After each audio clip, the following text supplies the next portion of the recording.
আমি একজন প্রত্যক্ষদর্শীর সাথে আসলে একটু কথা বলতে চাই। আমি এবং আমি এইমাত্র খবর পেলাম আসলে ভিতরে 3 জনকে আটক করা হয়েছে। আমি একজন প্রত্যক্ষদর্শীর সাথে আসলে কথা বলবো। আপনি যদি বলেন যে আসলে কি ঘটেছিল, আপনি ছিলেন? এটা তো আসলে হঠাৎ করে এই ধরনের ঘটনাটা ঘটছে আসলে, ঠিক আছে। কিন্তু আমাদের এইখানে যে জঙ্গি আস্তানার যে এরকম ছিল, এটা কেউ ধারণাই করতে পারেনি।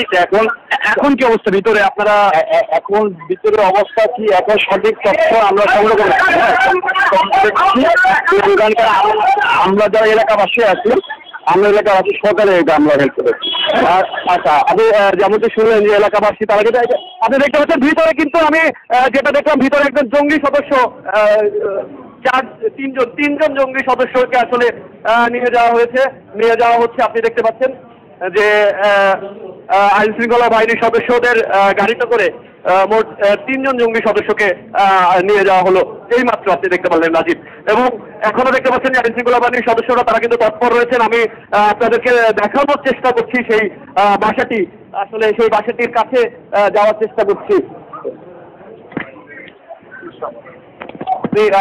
আপনি বাসাটির চিত্র দেখতে পাচ্ছেন। বাসার সামনে এখনো পর্যন্ত আইন শৃঙ্খলা বাহিনীর সদস্যরা এখনো ঘিরে রেখেছেন বাসাটি, এবং আইন শৃঙ্খলা বাহিনীর সদস্যরা আসলে নিরাপত্তার স্বার্থে কাউকে এই বাসার সামনে যেতে দিচ্ছেন না, এমনটি আপনি দেখতে পাচ্ছেন। এবং এবং এবং এবং আপনি দেখতে পাচ্ছেন যে এখনো কিন্তু আইন শৃঙ্খলা বাহিনীর সদস্যরা তারা কিন্তু ঘিরে রেখেছেন। এবং আপনি দেখতে পারলেন যে ভিতরে কিন্তু এখনো অভিযান চলছে। ভিতর থেকে 3 জন জঙ্গি সদস্যকে আসলে নিয়ে যাওয়া হয়েছে, আমরা যতটুকু বিভিন্ন তথ্য থেকে জানতে পেরেছি। এবং আবারও রাজীব, আমি আবারও বলি যে আপনি যেটা জিজ্ঞাসা করলেন আসলে কল্যাণপুর এবং নারায়ণগঞ্জের ঘটনা থেকে কিন্তু এই ঘটনাটা একটু ব্যতিক্রম। কারণ আমরা যেটা দেখেছি কল্যাণপুর এবং নারায়ণগঞ্জে যে জঙ্গি সদস্যের হাতে কোনো পুলিশ সদস্য আহত হননি। তবে এই জায়গাটাতে এই জায়গাটাতে কিন্তু একটু রয়েছে, কারণ আমি যতটুকু জানতে পেরেছি 2 জন পুলিশ সদস্য এখানে 2 থেকে 3 জন। এখনো সঠিক তথ্য আমি আপনাকে দিতে পারছি না, যেহেতু আনুষ্ঠানিকভাবে আসলে কিছু বলা হয়নি। সেহেতু আমি বিভিন্ন সূত্র থেকে যেটা জানতে পেরেছি সেটি বলছি। আসলে 2 থেকে 3 জন আসলে পুলিশ সদস্য আহত হয়েছেন এমনটি জানতে পেরেছি। রাজীব। হিরণ, আমরা যেটা দেখছিলাম যে আপনি বলছেন যে 3 জনকে গ্রেফতার করেছে, অভিযান কি আসলে সমাপ্ত কিনা, কিংবা এখনো কি নিরাপত্তা বাহিনীর সদস্যরা ভেতরে আছে কিনা? আচ্ছা, অভিযান এখনো রাজীব যেটা দেখতে পাচ্ছেন আপনি, এখনো কিন্তু অভিযান চলছে ভিতরে।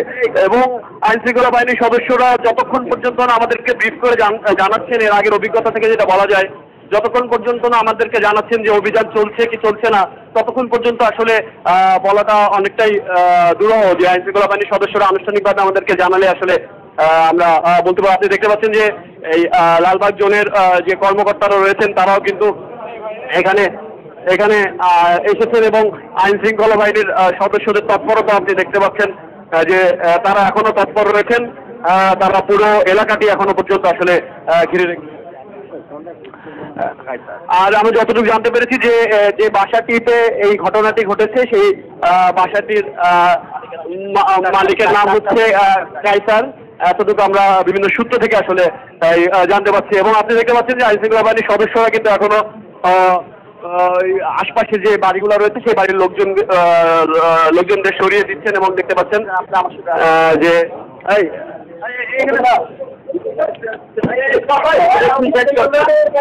যতটুকু বিভিন্নভাবে তথ্য আমরা পাচ্ছি, বিভিন্ন সূত্র থেকে আমাদেরকে বিভিন্নভাবে জানানো হচ্ছে। তবে আসলে সঠিক তথ্য এখনো আইন শৃঙ্খলা বাহিনীর সদস্যরা যতক্ষণ পর্যন্ত না আমাদেরকে আনুষ্ঠানিকভাবে কিছু না জানায়, ততক্ষণ পর্যন্ত আসলে সঠিক তথ্যটি এখনো পাওয়া যাচ্ছে না। তবে যতটুকু বিভিন্ন সূত্র থেকে যতটুকু আমরা তথ্য পাচ্ছি, সেই তথ্য আমি আপনাদেরকে জানানোর চেষ্টা করছি। আসলে আপনি দেখতে পাচ্ছেন যে এখনো সেই বাসাটির সামনে কিন্তু আইন শৃঙ্খলা বাহিনীর সদস্য তারা কিন্তু ঘিরে রেখেছেন। এবং আমি যতটুকু জানতে পেরেছি কাউন্টার টেররিজম ইউনিটের সদস্য তারাও কিন্তু ঘিরে রয়েছেন এই অভিযানে। এবং আরেকটি দেখতে পাচ্ছেন যে এখানে কিন্তু র্যাপিড অ্যাকশন ব্যাটালিয়ন র্যাবের কোনো অস্তিত্ব কিন্তু এখনো পর্যন্ত দেখা যাচ্ছে না। এবং যতটুকু জানি যে সেই বিল্ডিংটি আসলে দোতলা একটি বিল্ডিং। এই বিল্ডিংয়েই আসলে এই ঘটনাটি ঘটেছে। এই যে আপনি যে ছবিটি দেখতে পাচ্ছেন, এই ছবিটিতে আসলে এই বিল্ডিং এ আসলে তারা অবস্থান করছিলেন। এই বিল্ডিং এর দোতলাতে আসলে তারা অবস্থান করছেন, এমনটি আমরা আসলে গলির ভিতরে এই বিল্ডিংটার পরের বিল্ডিংটা, যেটা এখনো পর্যন্ত আমরা তথ্য পেয়েছি বিল্ডিংটির পরের দোতলা একটি বিল্ডিং, সেই বিল্ডিং এ আসলে এই অভিযানটি এখনো পর্যন্ত চলছে। আপনি দেখতে পাচ্ছেন কাউন্টার টেররিজমের গাড়ি আপনি লক্ষ্য করতে পারছেন, কাউন্টার টেররিজম ইউনিটের গাড়ি আপনি লক্ষ্য করতে পারছেন। এবং আমি দু একজন পুলিশ সদস্যের সাথে আসলে কথা বলার চেষ্টা করব। একটু কথা বলেন।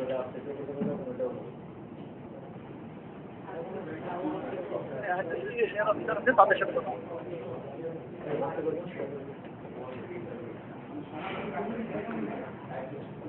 হিরণ খান, আপনি আমাদের সঙ্গেই থাকবেন, আমরা আরো আপডেট জানতে চাই। আমাদের আরেকজন সহকর্মী রয়েছে আশিকিন প্রিন্স, আজিমপুর এলাকা। তার আগে আশিকিন প্রিন্সকে যাওয়ার আগে একটু জানিয়ে রাখতে চাই যে আজিমপুরে সন্ত্রাসীদের সঙ্গে পুলিশের গোলাগুলি চলছে, এখনো অভিযান চলছে পুলিশের, এবং বেশ কজন পুলিশ সদস্য আহত হয়েছেন বলে জানিয়েছেন আমাদের সহকর্মীরা, এবং সেখান থেকে বেশ কজন সন্ত্রাসীকে গ্রেপ্তারও করা হয়েছে, সে খবর আমরা পাচ্ছি। আশিকিন প্রিন্স, আমাদের সহকর্মী হিরণ খান জানাচ্ছিলেন যে আজিমপুরে একটি বাসায় অভিযান চালাচ্ছেন কাউন্টার টেররিজম ইউনিটের সদস্যরা। আপনি ঘটনাস্থলের কোন জায়গায় আছেন এবং সেখানকার অবস্থা কি আমাদেরকে একটু বলবেন?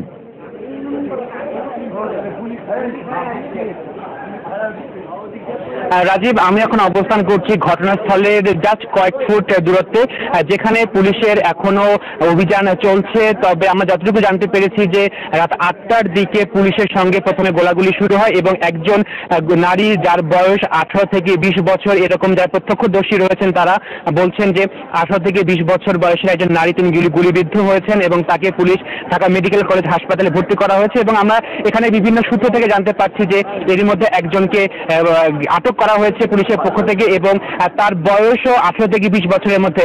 তো রাজীব, আমি এখন কথা বলবো এখানে যে প্রত্যক্ষদর্শী রয়েছেন তার সঙ্গে। তো আপনি কি বলবেন যে আসলে ঘটনাটা কি ঘটেছিল, আপনি কি শুনেছেন বা দেখেছেন? আমি দেখেছি এদিকে মনে করেন আসলো একদল ধরে আসলো দেখি মহিলার হাতে একটা কি জানি ওদিকে পড়ে গেছে, পড়ে যাওয়ানোর পর অনেকক্ষণ পড়ে গেছে, ওইটা তুই খাবার যে বলছে আবার গুলি করছে, গুলি করানো তারপরে আবার সামান্য পর লিয়ে গেছে পুলিশের গাড়িতে লিয়ে গেছে। তো মানে কিভাবে ঘটনার সূত্রপাত হলো, কখন হলো? 7:30 তো আমার কাছে আরেকজন প্রত্যক্ষদর্শী রয়েছেন, আপনি কি বলবেন যে আপনি এখানে উপস্থিত ছিলেন ঘটনার সময়, আসলে ঘটনাটা কি ঘটেছে?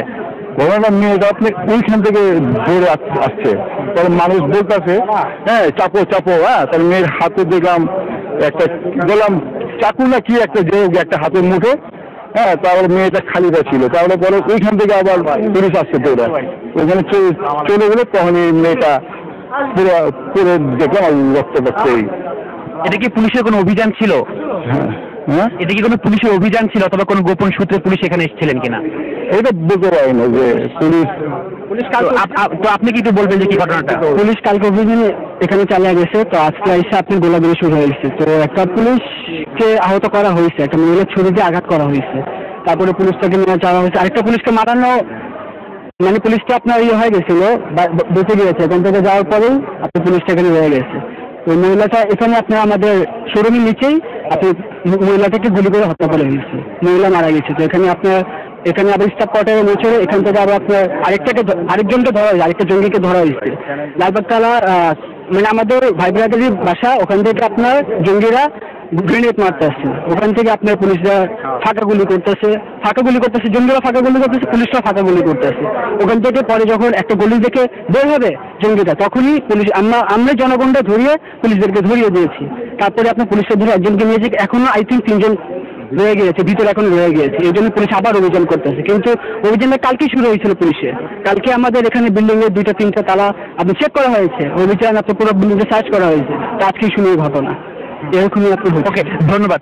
রাজীব, আপনি শুনলেন যে এখানে যারা প্রত্যক্ষদর্শী রয়েছেন তারা বলছেন যে ঘটনা 7টা থেকে 8টার মধ্যে একটা সূত্রপাত হয়েছে এবং যেখানে প্রত্যক্ষদর্শী তারা বলছেন যে গতকালও পুলিশের পক্ষ থেকে একটি এখানে অভিযান চালানো হয়েছে এবং আমরা যতটুকু জানতে পেরেছি যে কাউন্টার টেরোরিজমের পক্ষ থেকে এই অভিযানটি পরিচালনা করা হচ্ছে এখন। এবং এখানে যারা প্রত্যক্ষদর্শী রয়েছেন তারা বলছেন যে প্রাথমিকভাবে 8টার দিকে যখন পুলিশ এখানে অভিযান চালাতে আসে তখন একজন নারী, তারা প্রত্যক্ষদর্শীরা দাবি করছেন যে 18 থেকে 20 বছরের মধ্যে একজন নারী তার প্রথমে পুলিশকে ছুরিকাঘাত করে, পরবর্তীতে পুলিশও এখানে পাল্টা গুলি বিনিময় হয় এবং এক পর্যায়ে যে বলা হচ্ছে যে একজন নারী 18 থেকে 20 বছরের ছেলে তিনি মারা গিয়েছেন এবং তাকে ঢাকা মেডিকেল কলেজ হাসপাতালে নিয়ে যাওয়া হয়েছে। এছাড়া আমরা জানতে পেরেছি যে এখানে আরো একজনকে আটক করা হয়েছে পুলিশের পক্ষ থেকে। তবে আসলে ঘটনাটা কি পুলিশের পক্ষ থেকে আমরা এখনো জানতে পারিনি, যে পুলিশের পক্ষ থেকে বলা হয়নি যে আসলে ঘটনাটা কি ঘটেছে। রাজীব, আপনি জানেন যে এর আগেও গুলশানে হলি আর্টিজানে ঘটনা শুরু হয়েছিল এবং হলি আর্টিজানের পরে একটা মর্মান্তিক ঘটনা ঘটেছিল যেখানে 20 জনের মতো নারী 20 জনের মতো দেশি বিদেশি লোক মারা গিয়েছিলেন। পরবর্তীতে হলি আর্টিজানের পরেই ঘটনাটি ঘটেছিল কল্যাণপুরের, এরপরে নারায়ণগঞ্জে। অর্থাৎ এরই ধারাবাহিকতায় কোনো কিছু হচ্ছে কিনা সেটা নিয়ে আমরা এখনো বলতে পারছি না। তবে আমরা দেখতে পাচ্ছি যে একজন হয়তো বা কোনো আনুষ্ঠানিকভাবে কিছু হয়তো বা বলছেন। আমরা চেষ্টা করব যে আসলে কি ঘটনা ঘটেছে সেটা বিস্তারিত জানানোর জন্য। এবং আপনারা দেখতে পাচ্ছেন যে পুলিশের পক্ষ থেকে এখানে পুরো এলাকাটি কর্ডন করে রাখা হয়েছে।